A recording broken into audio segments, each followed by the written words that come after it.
ද්‍රෝබීකරයක් තරාදියක් මත තියලා තියෙනවා. ලෝහ කැබැල්ලක් මේ ද්‍රවයේ ගිලෙන විදියට නූලකට සම්බන්ධ කරලා තියෙනවා. අපෙන් අහනවා නූල කැපුවට පස්සේදී තරාදි පාඨාංකයේ වෙනස් වීම. හරි. ආරම්භයේදී මේ ලෝහ කැබැල්ල සම්පූර්ණයෙන්ම තියෙන ද්‍රවය තුල. එතකොට ද්‍රවය මගින් ලෝහ කැබැල්ල මත ඉහළට උඩුකුරු තෙරපුම් බලයක් ක්‍රියාත්මක වෙනවා. එහෙමනම් ලෝහ කැබැල්ල මගින් පහළට ද්‍රවය මත ඒ උඩුකුරු තෙරපුම් බලයට සමාන බලයක් ක්‍රියාත්මක වෙනවා. ඒක නිසා ආරම්භක අවස්ථාවේදී මේ තරාදි පාඨාංකය වෙන්න ඕන ද්‍රෝබීකරයේ සම්පූර්ණ බරට එකතු වෙන්න ඕන උඩුකුරු තෙරපුම් බලය.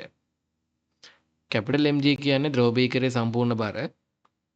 ද්‍රවය මත වස්තුව මගින් පහළට උඩුකුරු තෙරපුම් බලයට සමාන බලයක් ක්‍රියාත්මක වෙන නිසා U එකතු වෙන්න ඕන. එහෙනම් ආරම්භක අවස්ථාවේ තරාදි පාඨාංකය වෙන්නේ කැපිටල් Mg ධන U. හරි. ඊළඟට මේ නූල කැපුවට පස්සේදී ලෝහ කැබැල්ල වැටෙනවා මේ බීකරයේ පතුලට. මේ අවස්ථාවේදී ඉහළ ආධාරකයත් එක්ක වස්තුවේ සම්බන්ධයක් නැහැ. මෙන්න මේක නිසා දෙවෙනි අවස්ථාවේ තරාදි පාඨාංකය කියලා කියන්නේ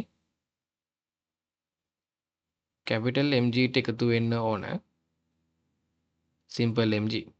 ඒතර වස්තුව දැන් ඉහළ ආධාරකයක සම්බන්ධයක් නැහැ. වස්තුව සම්පූර්ණයෙන්ම තියෙන්නේ බීකරය ඇතුලේ. එහෙනම් වස්තුවේ සම්පූර්ණ බර නැත්නම් ලෝහ කැබැල්ලේ සම්පූර්ණ බර එකතු වෙන්න ඕන. හරි. දැන් එහෙනම් අපෙන් අහන්නේ තරාදි පාඨාංකයේ වෙනස් වීම. හරි. එහෙනම් තරාදි පාඨාංකයේ වෙනස් වීම කියලා කියන්නේ දෙවෙනි අවස්ථාවේ තරාදි පාඨාංකයෙන් අඩු කරන්න ඕන. පළවෙනි අවස්ථාවේ තරාදි පාඨාංකය දෙවෙනි අවස්ථාවේ තරාදි පාඨාංකය කියලා කියන්නේ කැපිටල් Mg ධන සිම්පල් Mg මේකෙන් අඩු කරන්න ඕන පළවෙනි අවස්ථාවේදී පාඨාංකය කැපිටල් Mg ධන U. හරි. මෙතනින් කැපිටල් Mg අයින් වෙනවා. එතකොට අපිට ලැබෙනවා සිම්පල් Mg අඩු කිරීම U. මෙතන U කියලා කියන්නේ උඩුකුරු තෙරපුම් බලය. ඒක ලියන්න පුළුවන් V rho G. V කියන්නේ වස්තුවේ නැත්නම් ලෝහ කැබැල්ලේ පරිමාව. ලෝහ කැබැල්ලේ පරිමාව ලියන්න පුළුවන්. ලෝහ කැබැල්ලේ ස්කන්ධය බෙදීම ලෝහයේ ඝනත්වයේ විදියට. එහෙනම් M බෙදීම ලෝහයේ ඝනත්වයේ rho 2. rho කියන්නේ ද්‍රවයේ ඝනත්වය. ද්‍රවයේ ඝනත්වය දීලා තියෙනවා rho 1 කියලා. එහෙනම් rho 1 G. හරි.